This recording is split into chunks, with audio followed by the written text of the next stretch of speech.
So what I was thinking about is the difference between, like, that's a specific language that he's using with that stuff. I've had the opportunity to work with him twice, I think, in various contexts, but it still is, it's free improvisation insofar as the musicians are creating the source material. But Walter's always in control. Right.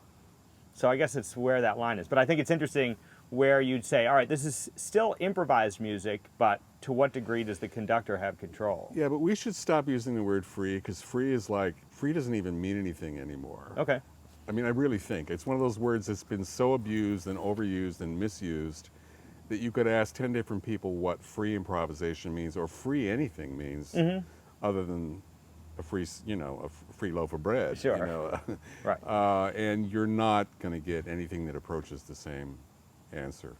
And I think, because I've spent years doing what my colleague Joe Morris calls free music. We ran a series together here in Hartford for 6 years. We do 10 events a year.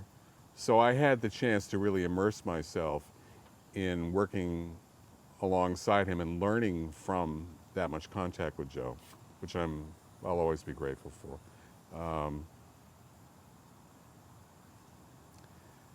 I found that music, if you really enter it fully, was more difficult and demanding and rigorous than anything that I've ever done in my life. And I've done all different kinds of music. I mean, I was trained early on to be able, you could hang me upside down and blindfold me, I could read anything. That's the way I was trained. Sure. I mean,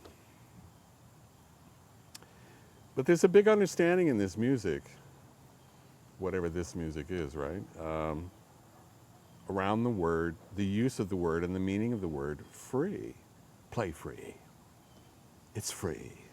Really, what does that mean exactly? Sure. Does it mean there are no rules?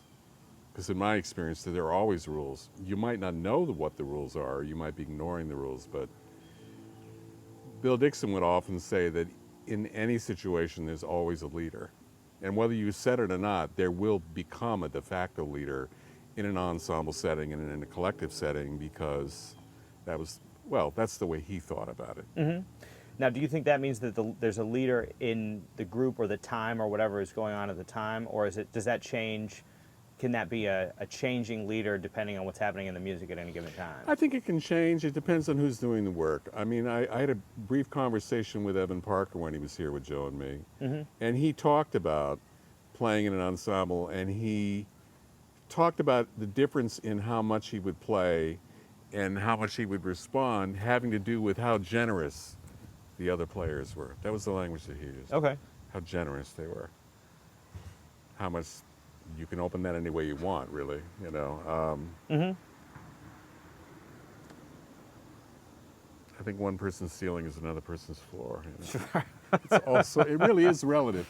I think, and this is the, funny is probably the wrong word, but this is where what we're doing reminds me of someone like Ellington, in the sense that I know that we're in the tradition because I know that playing in a free music approach, it's